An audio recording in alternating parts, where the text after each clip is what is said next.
Budget చూసిన తర్వాత ఒకటి అనిపించింది అధ్యక్ష, వైజాగ్ స్టీల్ ప్లాంట్ కోసం వైజాగ్ స్టీల్ ప్లాంట్ని తిరిగి మరి దాన్ని ఒక ప్రేరణ ఇవ్వడానికి, ఒక ఉద్దీపన ఇవ్వడానికి, ఒక ఫైనాన్షియల్ స్టిమ్యులస్ ఇవ్వడానికి 11,500 కోట్ల రూపాయల ప్యాకేజ్ పెట్టారు అధ్యక్ష.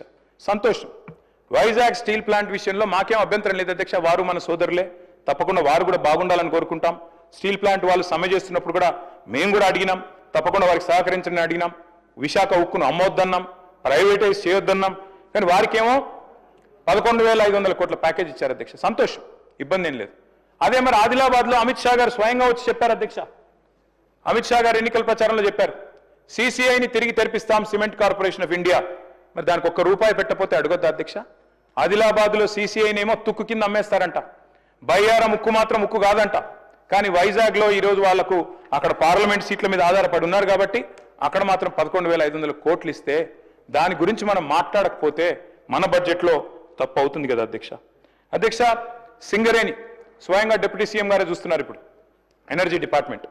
సింగరేణి అధ్యక్ష మనం అడిగినాం, గతంలో కేసీఆర్ గారి ప్రభుత్వం అడిగింది, మీరు దయచేసి నామినేషన్ మీద బొగ్గుగన్లు ఇవ్వండి సింగరేణికి. ఎట్లా అయితే మీరు గుజరాత్ మినరల్ డెవలప్మెంట్ కార్పొరేషన్కి ఇచ్చినారో నామినేషన్ మీద, అట్లే మాకు కూడా ఇవ్వండి అని అడిగినాం. కానీ ఇవ్వరు అధ్యక్ష. గుజరాత్కు ఒక న్యాయం, తెలంగాణకు ఇంకో న్యాయం అన్నట్టుగా ఇవ్వడం లేదు అధ్యక్ష. చివరికి అధ్యక్ష మనం కనుక పట్టించుకోకపోతే సరే, మనం సింగరేణిలో 51% మనం, 49 వాళ్ళు, కానీ భవిష్యత్తులో డిజిన్వెస్ట్మెంట్ ప్రపోజల్ పెట్టినా ఆశ్చర్యం లేదు అధ్యక్ష. అదే మాదిరిగా అధ్యక్ష నీతి ఆయోగ్ సిఫారసు చేసింది, మిషన్ కాకతీయ, మిషన్ భగీరథ మంచి పథకాలు 24,000 కోట్లు కేటాయించండి అని కేంద్ర ప్రభుత్వానికి సిఫారసు చేస్తే 24 పైసలు ఇవ్వలేదు అధ్యక్ష. అందుకే అంటున్నాం, మరి అడగాల్సింది అడగాలి. మా వాళ్ళు బీజేపీ మిత్రులు, ఎమ్మెల్యేలు, ఎంపీలు బ్రహ్మాండంగా నిజామాబాద్లో, ఆదిలాబాద్లో గెలిచినారు అధ్యక్ష. దుబాయ్ పోయి ప్రచారం చేసినారు, అక్కడ గల్ఫ్ కార్మికులు, వలస కార్మికులు ఉంటే అక్కడ కూడా పోయినారు. మీకేదో చేస్తామన్నారు, గల్ఫ్ వాళ్ళని చూసుకుంటాం, పెద్దపీట చేస్తాం, బాగా చేస్తామన్నారు అధ్యక్ష. మరి ₹1 పెట్టలేదు కదా అధ్యక్ష గల్ఫ్ కార్మికుల కోసం. మాట్లాడొద్దా? జహీరాబాద్ నిమ్స్కి మొండి చేయి, హైదరాబాద్ మెట్రోకు మొండి చేయి, వెనుకబడిన జిల్లాల నిధుల విషయంలో నిర్లక్ష్యం, విద్యుత్ బకాయిలు ఏవైతే ఆంధ్ర నుంచి రావాలనో వాటి విషయంలో మాట్లాడరు. మరి ఇవన్నీ ఇప్పించాల్సిన బాధ్యత కేంద్రం మీద లేదా? అడగాల్సిన బాధ్యత మన మీద లేదా? 2 మంత్రులు ఉన్నారు అధ్యక్ష కేంద్రంలో, మన రాష్ట్రం నుంచి. ఒకరేమో సహాయ మంత్రి, ఇంకొకరేమో అసహాయ మంత్రి.